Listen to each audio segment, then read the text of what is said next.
বাফুফের coach হওয়ার দৌড়ে সবার এগিয়ে ক্রিস কোলম্যান। তবে এই হাই প্রোফাইল কোচের সহকারী হিসেবেও আসছেন আরেক হাই প্রোফাইল কোচ। নিজের ক্যারিয়ারে যিনি খেলেছেন ফুলহ্যাম, ম্যানচেস্টার সিটির মতো ক্লাবে, ছিলেন ফুলহ্যামের হেড কোচও। কে এই কিট সিমন্স? কোলম্যানের সাথে থাকা এই হাই প্রোফাইল কোচ নিয়ে থাকছে প্রতিবেদন।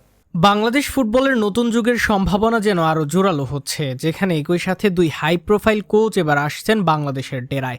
ক্রিস কোলম্যান যদি শেষ পর্যন্ত বাংলাদেশের দায়িত্ব নেন, তাহলে শুধু একজন বড় কোচই নয়, তার সঙ্গে ডাগআউটে দেখা যেতে পারে আরেক পরিচিত নামকে। ইপিএল এর বড় বড় ক্লাবের অভিজ্ঞতা থাকা কিট সিমন্সও আসবেন কোলম্যানের সাথে। সাবেকেই ডিফেন্ডার খেলোয়াড়ি জীবন থেকেই কোচিং দুই জায়গাতেই পরিচিত মুখ, ফলে বাংলাদেশের ফুটবলে একসাথে দুই হাই প্রোফাইল ব্যক্তিত্বের উপস্থিতি তৈরি করতে পারে নতুন আলোচনার। কিট সিমন্সের জন্ম ইংল্যান্ডে হলেও তিনি আন্তর্জাতিক ফুটবলে প্রতিনিধিত্ব করেছেন ওয়েলসকে। খেলোয়াড়ি ক্যারিয়ারে তিনি ছিলেন নির্ভরযোগ্য ডিফেন্ডার। ইংলিশ ফুটবলে দীর্ঘ সময় খেলেছেন বিভিন্ন ক্লাবে। এর মাঝে সবচেয়ে বেশি আলোচনায় ছিলেন ম্যানচেস্টার সিটি ও ফুলহ্যামে কাটানো সময়ের জন্য। ম্যানচেস্টার সিটি ও ফুলহ্যাম দুই ক্লাবেই তিনি ছিলেন 4 বছর, খেলেছেন 100-এর বেশি ম্যাচ।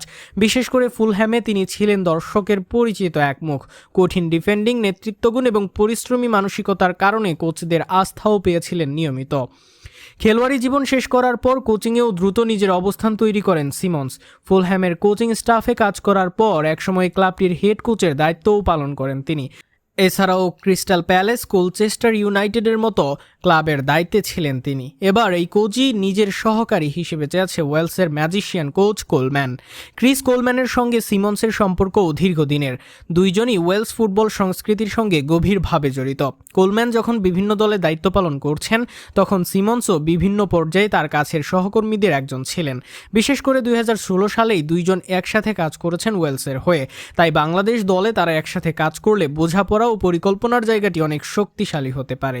সব মিলিয়ে কিট সিমন্স শুধুই একজন সহকারী কোচ নন, তিনি নিজেও বড় অভিজ্ঞতার এক ফুটবল ব্যক্তিত্ব। যদি সত্যিই ক্রিস কোলম্যানের সঙ্গে বাংলাদেশে আসেন তিনি, তাহলে বাংলাদেশের ফুটবল ডাগআউটে দেখা যেতে পারে একসাথে দুই হাই প্রোফাইল, যা বাংলাদেশের ফুটবলের জন্য হতে পারে বড় এক ইতিবাচক দিক। শেষ পর্যন্ত এই দুইয়ে মন গলে কিনা বাফুফের, এটাই এখন দেখার বিষয়।